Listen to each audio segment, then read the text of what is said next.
Right, welcome to the newest masterclass for information security, hosted by yours truly. My name is James Rees. I have been a veteran of information security for over 25 years. I'm currently the managing director of Razorthorn.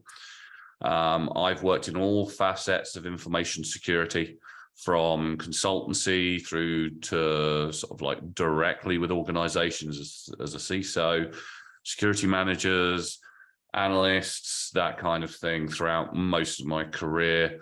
I've pretty much done everything there is to do in InfoSec within a certain extent.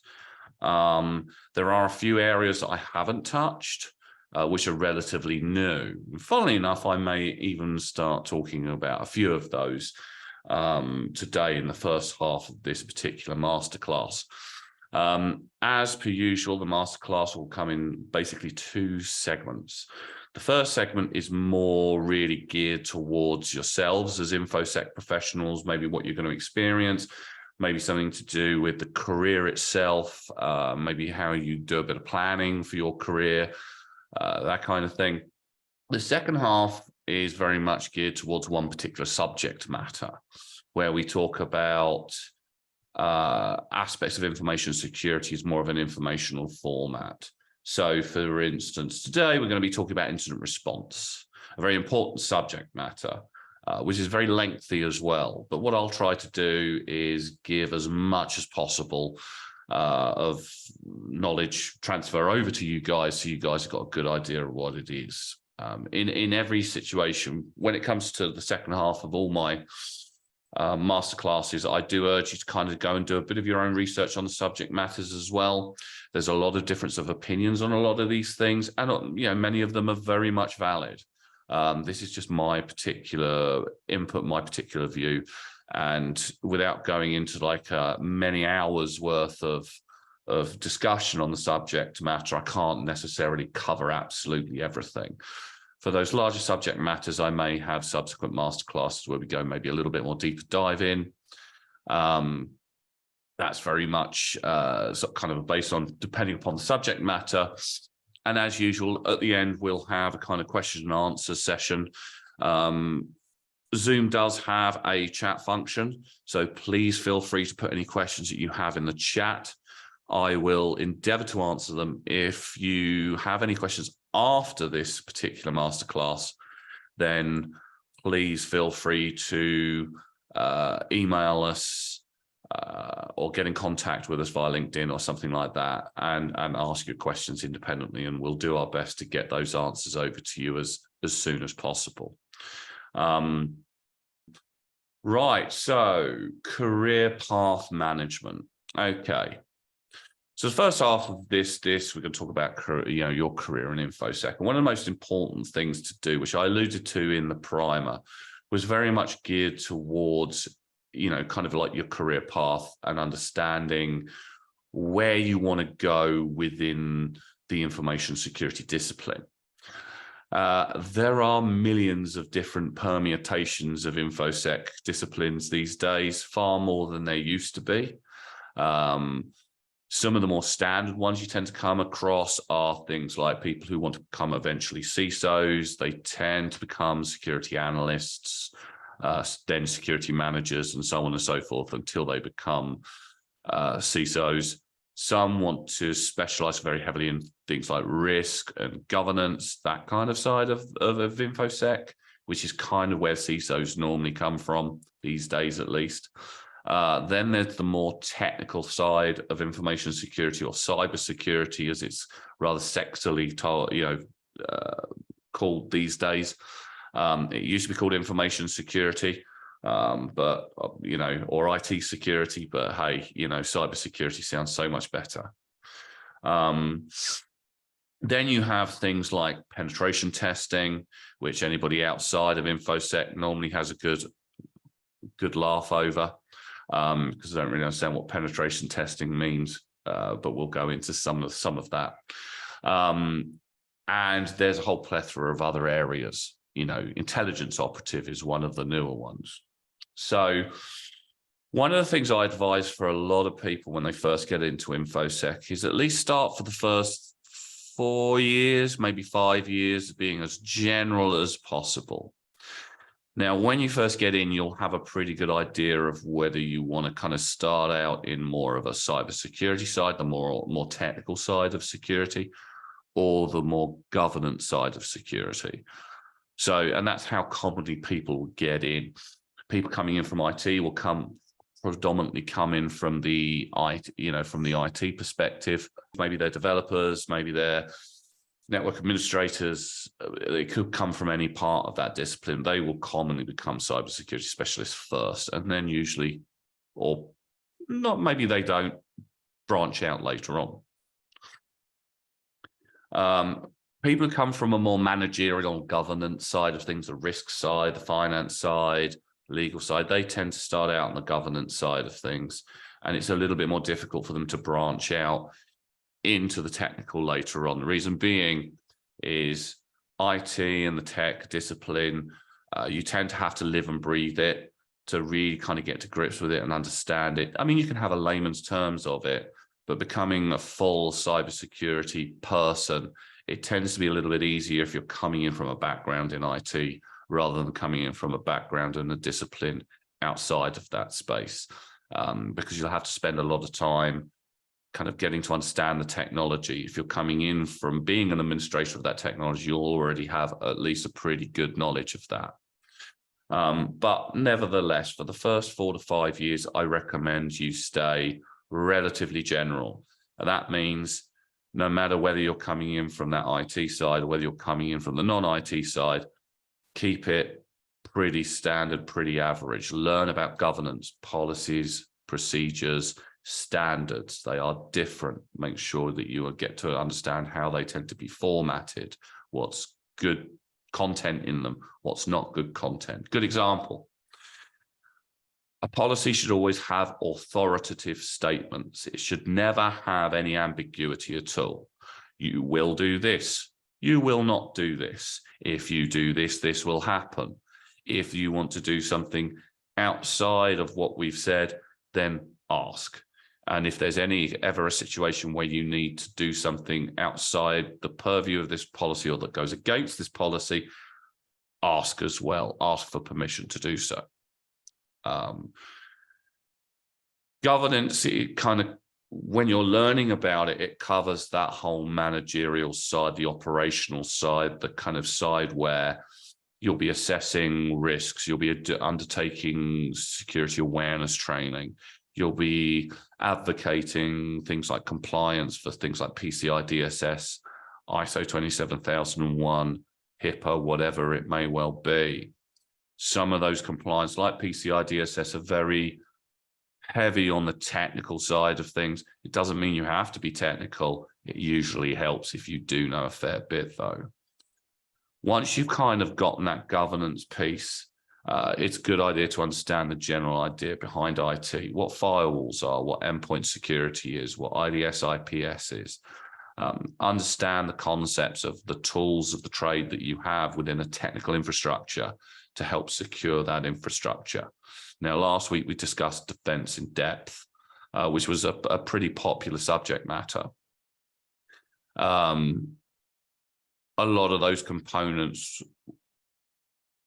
comprise of both the governance side of things as well as the technical side of things. So this is why it's important for you to get as broad a range knowledge as you can within those first 4 to 5 years. That will set a baseline of skill sets that you have, not including the soft skills that you've heard me talk about before, about psychology, communication, that kind of thing, but like hard skill sets within the security space. So no matter what you're dealing with, you at least have a minimum of knowledge in that space. So you may be a cybersecurity person, but then if somebody's saying, oh, you know, I don't have time, but I need somebody to have a look at our acceptable use policy, then you've got that baseline. You know what a policy looks like. You know that it's authoritative statements. You know roughly how they're formatted. Okay, everybody formats things in a slightly different way, but you can pick up a policy. You can read it and understand the intent behind it. Unlike a user who would pick up a policy, they would read it and go, okay, that's what I'm allowed to do. That's what I'm not allowed to do. You as a security professional with that baseline knowledge will pick it up and go, right, okay, that's the intent behind it. That makes sense. That makes sense. Oh, we're missing that line, or they want me to add a section in about acceptable use of company VPNs, or acceptable use of, or update the acceptable use policy around guidance around email, that kind of thing. You'll know how to structure your statements in a way that will be acceptable for a policy, a policy base. So when inevitably the person who's asked you to help them out has a look at it, they'll go, right, okay, yeah, I see what you're doing here. They might amend it a little bit, but you've helped out. The technical side, as I said, a little bit more complex. You do tend to have to live and breathe it, but if you've got at least a baseline knowledge, you know roughly what people in the room are going to be talking about when you're in front of a group of IT people or development staff, that kind of thing. It's very, very important if you are coming in from a governance perspective into, kind of compliance, that you at least understand barest minimum there, around technical security, especially with things like PCI, because you'll be dealing with firewalls, you'll be dealing with endpoint security, you'll be dealing with a whole plethora of different technical countermeasures and technical aspects that you'll need to make sure that you're at least minimum aware of, especially if you become a QSA or an auditor. Pardon me, I'm just grabbing my coffee.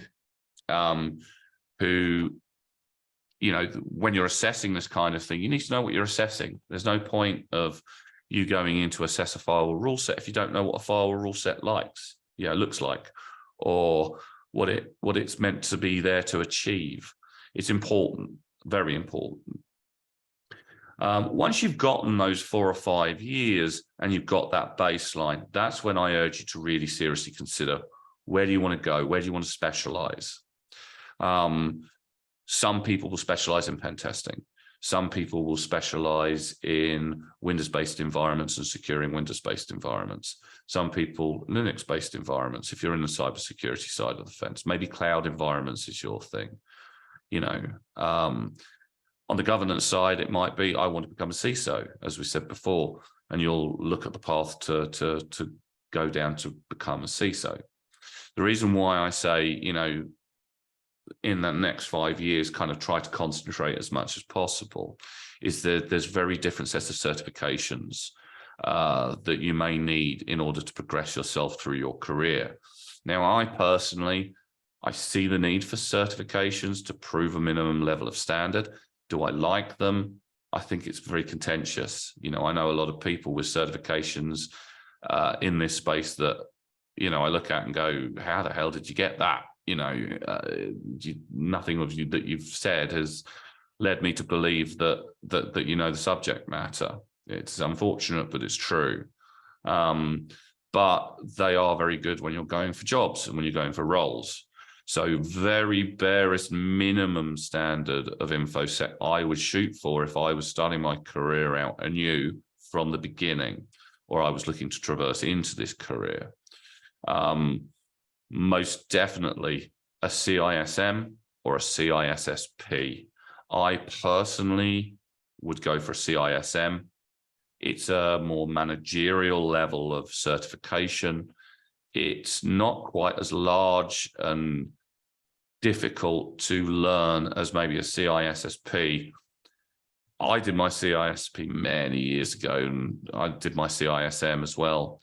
The CISSP is like a mile wide, as they used to term it, and about an inch thick. The CISM is a very, very different animal. It's very much more focused on that governance piece.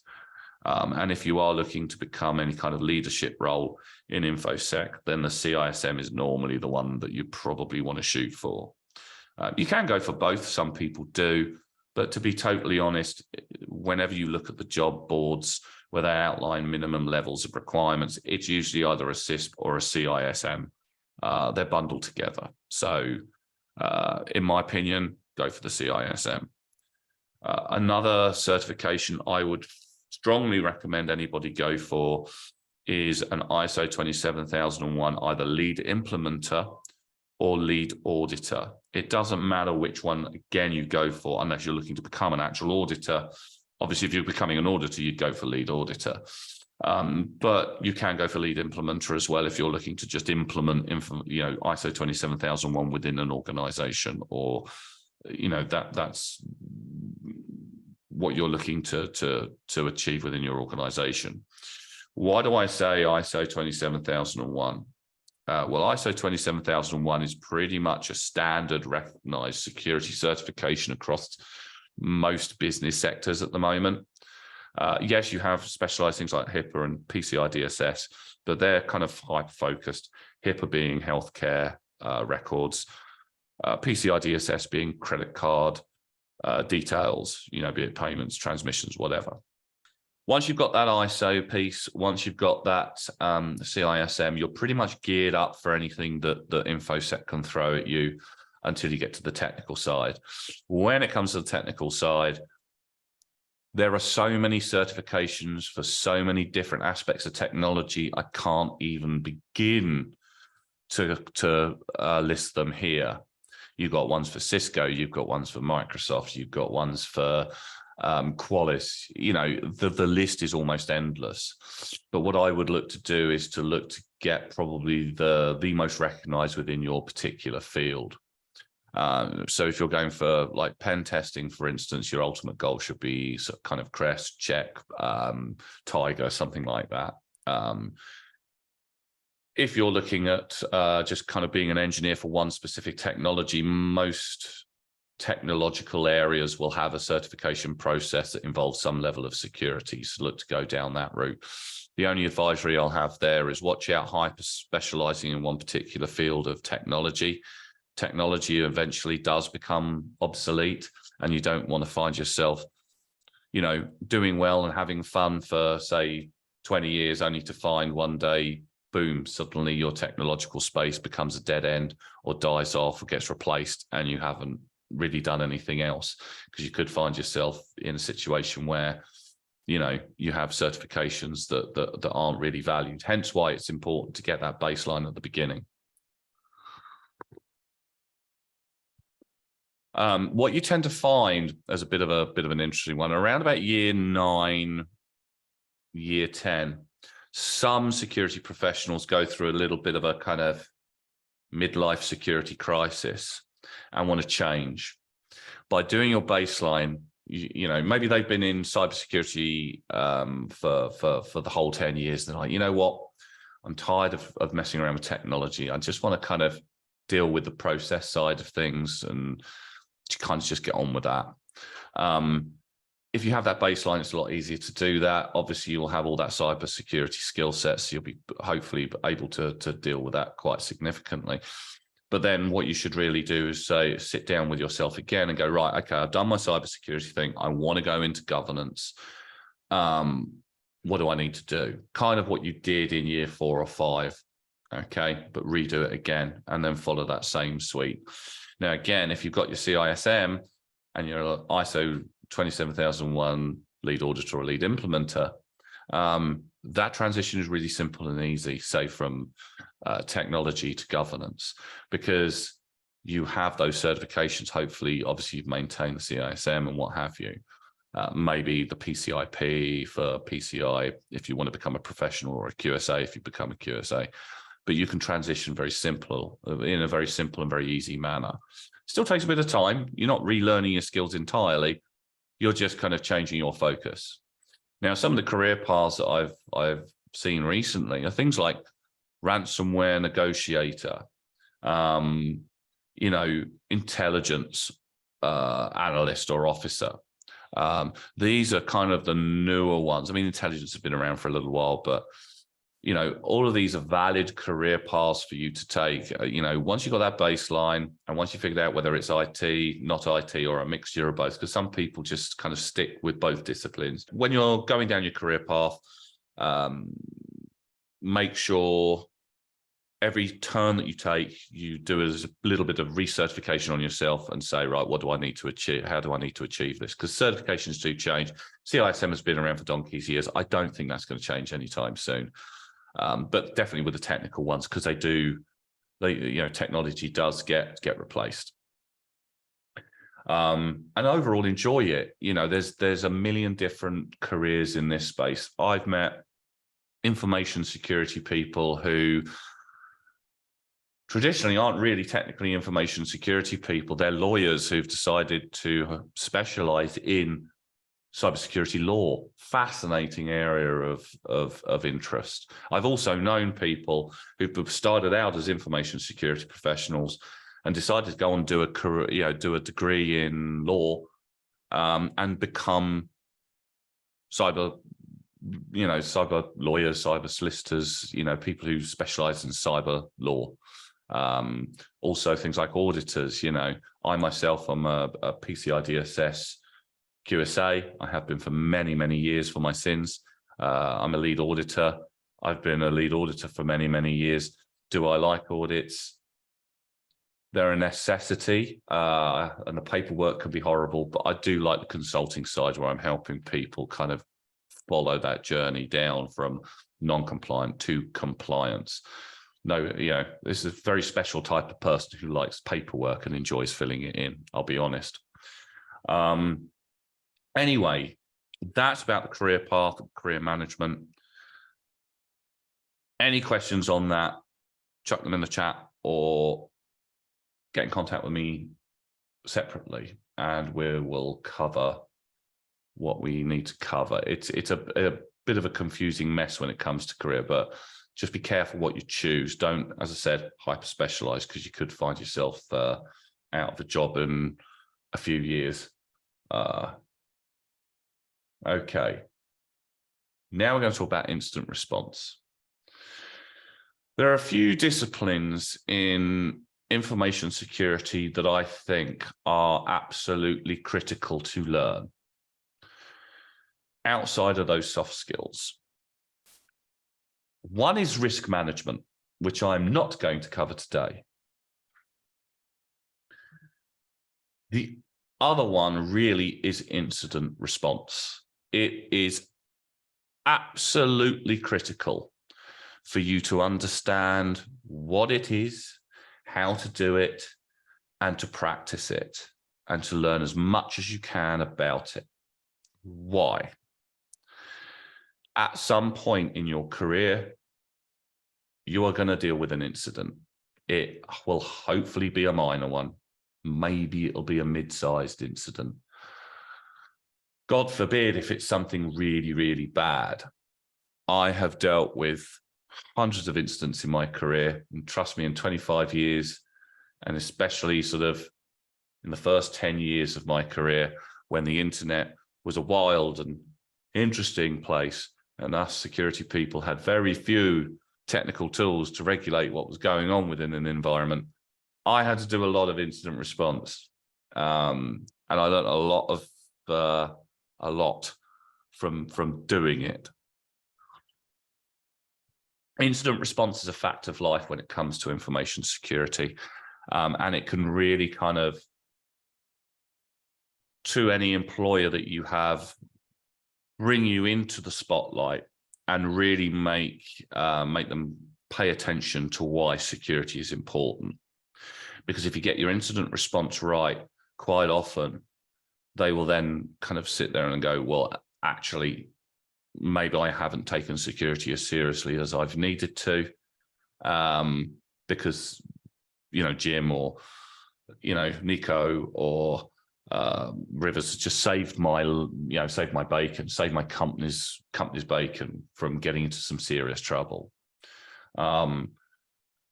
Incident response is so important that it's something that I teach to absolutely everybody who comes through Razorthorn to become a consultant. Some need a lot of training, some don't need a lot of training. It depends on people's backgrounds. But there's a few intrinsic truths behind incident response. First of all, there is no necessarily way to win incident response. It's not a game.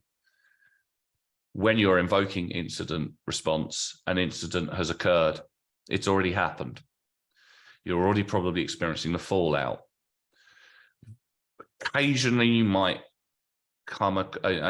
instigate incident response in the middle of an incident occurring, But more often than not, by the time somebody's even aware in this space that an incident has occurred, it's already gone. It's already done. The horse has already bolted. Okay. One of the first things you need to do when invoking on an incident response is to know that information is everything and information is key. The more information you can get early on in an incident, the better. Obviously, you have the standards: who, what, where, why, how. Now, you might not be able to answer all of those questions, but, you know, who was affected? What has happened? Where has it happened? Do we know why it's happened? And do we know how it's happened?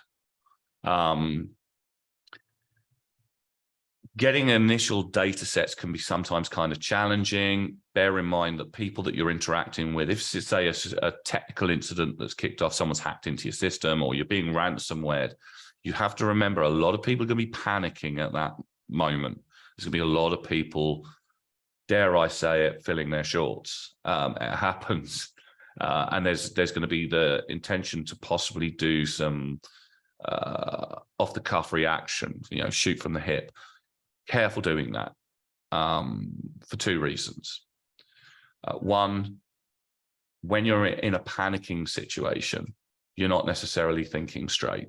So if you're worried about your career or worried about the incident that's kicking off or how it's going to reflect on you, you're not going to be concentrating on dealing with the incident itself. Okay, bear that in mind. One of my favorite books of all time is The Hitchhiker's Guide to the Galaxy. If any of you have never even heard of it or read it, basically within Hitchhiker's Guide, there is a book called The Hitchhiker's Guide to the Galaxy, and in big red friendly letters on the front of the book, it says, "Don't panic." Very useful information. So when incidents kick off, don't panic. Do your intel gathering. What has happened? What do we know? Who was involved? What was involved? Is there anything that we suspect it might well be, at least in the early days? Once you've got that bag of information, it's then time to sit down and look objectively at, well, what do we need to do? Is there a way we can band-aid this situation, or is there a way that we can't? Now, this is where you need to be a little bit careful, because if you're invoking an incident response and you want to feasibly take it to court, or you want to bring somebody to justice through the court system, you have to be very, very careful how you handle evidence and what you do from this point on, okay? You have to log every action that you take, every decision that you make, okay? Meticulously, time, date, who, what, where, why, on every single decision made from that point. Because if you're going to go eventually to court, you are going to get quizzed feasibly. You might not, but more often than not, you will. What happened? What did you do? Why did you do that? And so on and so forth. By having a good log of what you did, how you did it, what the decision-making was done, then you will have that tracked. The other thing is you can't necessarily band-aid the situation, because sometimes if you're going to band-aid a situation, you're potentially going to be disrupting the evidence. You're going to be breaking chain of evidence potentially. It's important to preserve the integrity of evidence. So if you suspect a member of staff has been doing something they shouldn't have been doing with their laptop, it is imperative, if you get hold of that laptop, that you store that laptop securely in a way that means nobody can fiddle with it, nobody can meddle with it, nobody can get hold of it, other than obviously the law enforcement individuals or whoever is mandated to get hold of that particular device to find out what's going on, maybe a forensics person or someone like that. But again, make sure you don't breach chain of evidence. If it's a laptop that you're worried somebody's done something with or has been viewing something they shouldn't have been with, then bag it, tag it, security store it away. Don't go into it, don't log into it, don't turn it off, don't do anything. Just look after it until somebody who knows, what they're doing and is mandated to know what they're doing comes in to deal with it. If even if it's not something that you want to take to court, usually it's a good idea to keep that log of what you've did, what you've learned, and a kind of timeline of events and decision making and who made what decisions. The reason being, sometimes at the end of an incident response process, there's a finger pointing exercise that quite commonly goes on. Whose fault is it? Why didn't anyone tell me about this? So on and so forth. It's very easy for people to blame at the end of an incident the information security professional, you know, because they're the information security professional. They're meant to be protecting that organization's security. And if some incident is kicked off, then evidently the view might be that you haven't been doing your job. It might have nothing to do with you, but sometimes it can happen. So just keep a track and a log of what you've decided and what you've done. Assuming you're not going down the court route, you'll need to potentially get a Band-Aid. This is where you bring in the relevant people, and hopefully you already have at the beginning of this, the tech people, if it's a tech thing, the legal people, if it's a legal thing, HR, if it's a personnel thing, or multiple people. You know, if in the instance that somebody's been viewing something they shouldn't do on their laptop, it will likely include obviously yourself, HR, the person's manager, most definitely. And definitely the HR. It might be a legal person as well. It might be a whole host of different people who might be getting involved in that process. You are also going to have to remember that sometimes you may be dealing with things that are really, really unpleasant. Hopefully you'll never have to. But if you do, you have to have the ability to kind of turn your emotions off. Don't forget, we're there to protect the organization and the individuals within that organization from bad events occurring to them. You're not there to take the blame, but equally, you're not there to fall apart when something terrible is happening, even if it's something really, really awful. You know, you have to be able to kind of turn off any emotions. And don't forget, you're dealing with facts. You're not dealing with supposition. You're not dealing with opinion. It's great to have an opinion when an event's kicking off. Oh, I think it might be this. My opinion is we might have to look at that. That's great. But opinions aren't facts, okay? So once, let's say you've managed to Band-Aid it, maybe you haven't or whatever, then we move into kind of like the investigative and recovery phases, where you'll investigate really what has happened, kind of the more detailed view of what's been kicking off, how it's been kicking off, and so on. You'll get the meat on the bones of that initial data set that you've got of the who, what, where, why. Again, important to do, follow those threads, as I term it, till that thread comes to an end. And if you find more threads, keep following down through the threads, investigate everything, get as much information as possible in that investigative phase.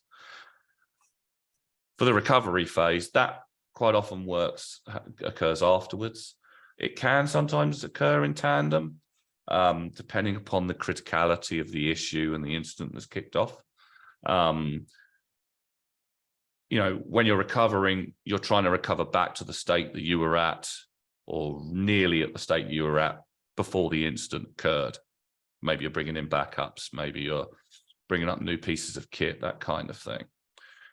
One of the most important aspects to remember when you're doing incident response is when you're in that kind of recovery phase and that investigative phase, you're going to come up against what you think may well be good lessons learned. Lessons learned is a really critical part of incident response. It allows you to kind of prove, to provide improvements into the area that you're protecting. You know, now you've experienced an incident in that area, it's time to learn from that incident. So you have a look at it, you review your investigation, you review your notes that you've made and the lessons that you think you may have learned. By the end of it, when you've done your investigations, you'll know what lessons learned you'll have, maybe deeper checks into people's backgrounds for theft. Maybe somebody brought somebody on board, they didn't do the background checks, and then they stole a load of, defrauded the organization for a load of money. It does happen. Obviously, lessons learned there, do better background checks. It's usually a bad idea to put somebody who has a background in credit card fraud into a situation where they're dealing with credit cards. Kind of makes sense. Once you've done your lessons learned, obviously anything that comes out of that, you may have risks that you've identified that you want to add to your risk register. The improvements and lessons learned may lead into kind of like workflows for projects, upgrades to tech, upgrades to policies and procedures. Maybe you don't have an element in your policy related to appropriate use of solutions, and obviously now you've learned your lesson, you add that in and you improve things and so on and so forth. However, don't forget, it's also a good idea to make sure that you keep that record of that incident, and then you use it going forward to build things that we term as playbooks. So if an incident kicks off like that again, you have a much more defined way that you're going to actually deal with that type of incident again, and do it by incident type. Don't do it as though the same person was doing the same thing again. You know, if the incident type is a ransomware attack, you know, keep that playbook based on a ransomware attack and keep it as adaptable as possible, because they don't always work in the same way. But at least you've got a better idea of roughly what the timeline is, what to expect, how to deal with it, and some of the recovery that you can do. When you're also, and I know we're really talking about incident response, I could really talk about this all day long. One of the other things to remember is when you're implementing an incident response process into an organization, build a good team at the beginning, not team of security people, a good team of people around the business who you can bring in. If you've got a really big event which involves customer data going, you know, out the door, being exfiltrated and then being released online, you are going to need to have a very good PR person. So make sure you have somebody from PR, marketing on that team to deal with that aspect, you know, if you need to. If it's a legal position, make sure you have somebody from legal who's ready to go, who's ready to become part of that incident response. Compliance, you know, if you've got compliance requirements because you're a banking institution or some high-end institution like that, make sure you have one or more compliance officers you can pull in. The team is everything. You know, you are there to be the glue around that team and to record what's going on. Will you be making the decisions? No, not necessarily. Maybe it's the IT people making decisions on how they're going to band-aid the IT before doing the recovery. Maybe it's, you know, the PR people who'll be obviously they'll be calling the shots in the event of a ransomware attack where you haven't paid the ransom and, you know, all of a sudden your data is going to be released. Maybe you have paid the ransom and you won't need the PR people, assuming they don't still release it. You kind of get what I'm going down. Incident response is one of the more interesting aspects of what we do. It can be very fraught. It can be done badly. But if you're very careful how you plan, you know, for incidents and how you want to undertake that incident response process itself, and you test it, that's the other thing. Don't just build something and not test it. Test it. Train the staff. That team that I mentioned that you've got, pull them together for a session. Create a scenario and role play through that scenario. Okay. Pick a scenario that's technical. Pick a scenario that's not. You know, war game your way through. Build your own playbook through your war gaming and test your teams with different levels of test. Don't just do terrible, horrible, terrible tests where, you know, all the data's gone and the company's about to fall over. You know, do a few big tests, but make sure you also do some little tests as well. And another quick tip before I go into the questions. A lot of the compliance models that you'll come across, ISO 27001, PCI DSS, I use those examples a lot. One of the requirements in those sets of requirements is that you test your incident response and you test your business continuity. With the right kind of incidents that you're role-playing through, you can do that and facilitate that requirement, as well as allowing your team to get trained, which is part of user awareness. and user training and incident response training if you're PCI DSS house. You know, it's beneficial for a number of different parts of the organization that you undertake this. Plus, it puts a spotlight on you and your career and the importance of security within the organization. And try and make it fun as well. Don't make it onerous. Don't make it painful for people to go through a war game. Make it fun. You know, we're not all dour and doomsayers here, you know. Anyway, I'm going to have a quick sip of my coffee. If you have a question, I see there's one or two already being communicated through to me, then now's the time to write them up and put them in. So let's start. How can those wishing or hoping to get into cybersecurity combat the commercial experience requirements when applying for entry-level roles? That is a tough one. And that is one that we all experience as a general rule at some point or another when we first start out. I had that when I first got into IT. That's how I got into InfoSec. You know, you can't get the experience because you can't get the job, and they won't give you the job unless you've got experience. So how are new people meant to come into things if you're not willing to give people a chance? In an ideal world, everybody will get a chance, but it's not always necessarily the case. Sometimes you have to go round the houses a little bit. Sometimes you have to join an organization in a very different role than the one that you want in InfoSec. Maybe it's in accounts, maybe it's in on the help desk in IT, maybe it's the law side of things. You know, what I would do is I would target one of the larger organizations out there and try to get in with them. A lot of them will allow you to move laterally through the organizations. And when you can start moving around within an organization because you're already a staff member, you can start speaking to the relevant people and the right people. Now, if you're looking to join an information security department, you know, join as a help desk representative. Good tip here. Get to know the security guys and tell them. Actually say to them, I really want to get into information security. Is there anything I can do to help you in your projects? I know I'm only on help desk, or I'm on help desk because it is a very good discipline. I'm not having a go at anybody who's on a help desk. I've been there myself. But yeah, you know, get involved in the projects, you know, be an advocate for security within your particular area. And you'll find that InfoSec people will, you know, commonly will help you get into that game. Maybe take you on as an apprentice, maybe take you on as an analyst.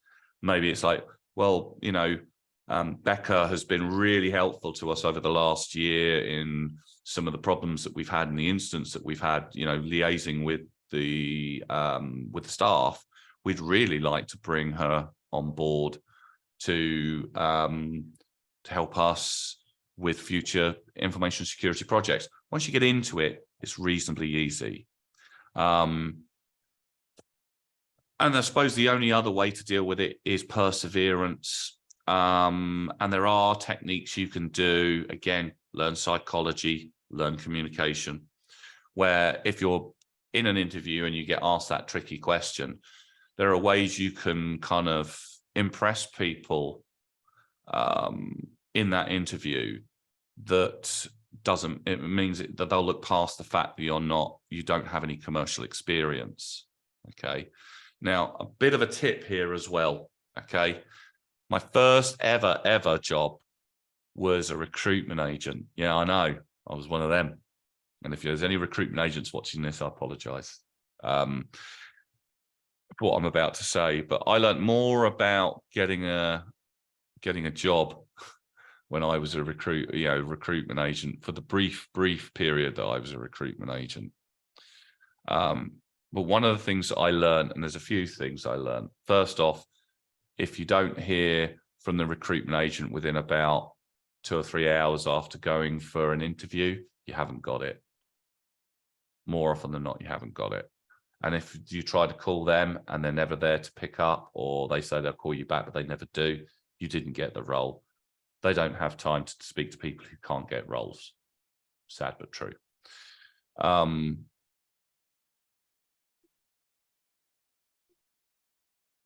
Yeah, there's a few other tactics you can do as well. Impress them with things like how the risk management works and what you've learned, that kind of thing. How important is it for personnel reacting to an incident? Stick to the playbook, do security management positions have autonomy to adjust reaction, approach, and actions? There's kind of two questions there. First, how is it important for your personnel reacting to an incident? Stick to the playbook. No incident is going to ever happen in the same way, or very rarely will it ever happen in the same way. People will be different, circumstances will be different, that kind of thing. One of the things I urge people to do when they make playbooks is to keep it as adaptable as possible. Don't make it too rigid, okay? You need room to maneuver.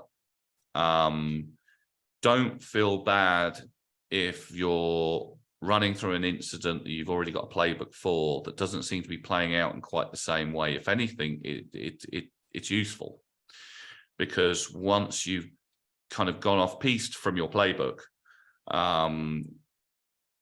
you will learn maybe another way to do it, or different routes that similar incidents can take. So then you update that playbook again to say, look, you know, could go down this route, could go down this route, with references back to those incidents. You can obviously go back and read your incident log, or the actual incidents that occurred that allowed you to create the playbook. So, you know, you don't have to stick to them rigidly. Just be mindful. Do security management positions have the autonomy to adjust reaction, approach, and actions? Depends on how well you've done your hearts and minds. It depends on how well you're regarded within the organization. Some security people are trusted absolute to handle an incident. Many individuals experience kind of a multi, yes, you're trusted to handle the incident, but not totally, is something I see a lot. So, you know, the security person is there saying, right, okay, what do we need to do, and so on and so forth. If the IT director wants to go off the range and do his own thing and is refusing to comply or refusing to assist in what you're trying to do, or you've decided not to do something and then they just decide arbitrarily to go and do it, there's not much you can do there, you know, especially if obviously you're not on the same level as they are. Maybe you're you know, a rung lower on the food chain. But it's important to record that occurred and what happened, because if they go off to do something that completely ruins the outcome that you were hoping to get by following your incident response, at least you've got that record. Let's say you were wanting to take, you know, somebody to court, and yet that same IT director decided to open up that person's laptop, go in and start looking at what they were looking at. You know, well, they're polluting the evidence. You know, in a court of law, it's going to be very hard to prove that the individual was doing what they were doing without them retorting and saying, well, that was planted by the IT, you know, the IT director. It's in your best interest not to get involved in that kind of thing. But by proxy of you recording it and the reason why you went off to do it, you may kind of protect yourself from that scenario. At least you'll protect the incident response team, because someone decided to go off and do something off their own volition. Okay, so have I identified any single points of failure in incident response actions during breach attempts? Yes, all the time. Incident response, war games, or actual incidents that are kicking off are really good, and quite often one of the quickest ways to discover that you have a single point of failure. Maybe you've got one person, one admin who looks after the encrypted storage solution, and they're on holiday in the Maldives with no phone, or maybe they've gone rogue and gone, right, I've had enough, so boom, I'm going to leave, and they leave, but they don't give the username and administrative username and password for that particular technology to the next person in line, which leaves you not able to log into your encrypted storage. So if it all goes horribly wrong, you're going to lose everything. I have many times, and it's important to try to definitely note those down in the lessons learned. That's a really good one to do. I've discovered a single point of failure in this, record it down. My recommendation is that we remove that single point of failure. So if one administrator only has access to one particular piece of kit, it's a critical piece of kit, get 2 or 3, advise that, and hopefully enact it as well. That way, if that person does disappear or go under a bus, you've got other people who can access technology. The world is littered with events where the main problem ended up being that there was a single point of failure that failed, and then all of a sudden, boom, you can't recover, or it's far more difficult to recover. So don't be that. Hopefully you've identified a lot of them in your kind of day-to-day kind of security function within your organization, through your risk management, through observations, that kind of thing. Single points of failures, identify them, get rid of them. They are really important to get rid of in any organization in a security program. By the way, if you do come across them, remember, you can't always necessarily do something about them there and then. Sometimes the cost is a little bit prohibitive. Sometimes there's like time that needs to occur. Sometimes there's some development that needs to occur. Just have kind of maybe a contingency in the event that, you've identified a single point of failure, and then that single point of failure comes to fruition by some kind of failure. But get rid of it as quickly as possible is usually the best way. Okay, seemingly no more questions. Did a good job there, I hope. Right, okay. Thank you ever so much, guys and gals, for attending. It's been an absolute pleasure being your mentor. Oh, I have one last question, and I think I'm going to answer it. I'm doing a cybersecurity degree. What would be the best projects to get involved in to bring to an interview? Okay. Are you talking about your dissertation at the end, or are you talking about just what projects can I get involved with to show the quality and of my skill set outside of university?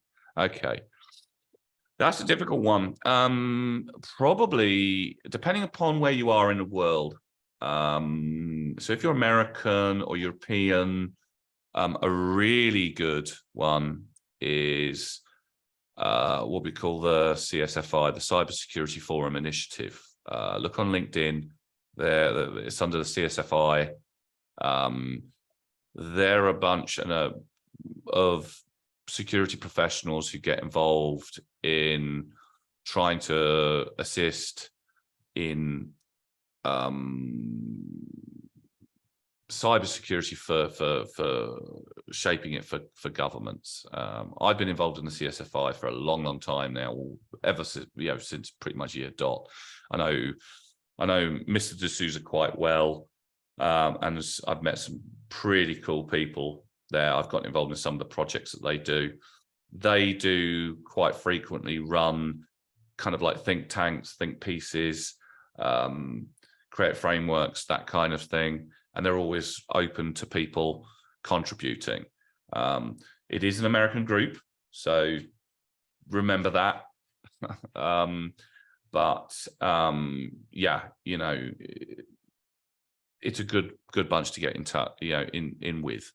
There's a number of groups around LinkedIn. Some of them are really more vehicles towards people just kind of recommending their own services or trying to get people to buy their own services. But there are some good groups around there where you can kind of start getting involved in certain initiatives. And there's a few of them around there, some geared towards kind of intelligence and, you know, research. They're usually a good one to go for. So to stand out from everybody else, I would say get involved in your own projects. You know, as much as joining other people's, it's good to join other people, especially some of the more recognized places, but do your own thing. Right. Okay, we are definitely at the top end now. Please look after yourselves. If you've got any further questions, drop us a message. Let us know. Thank you very much. We'll have a great weekend for all of you out there. Look after yourselves and speak to you soon.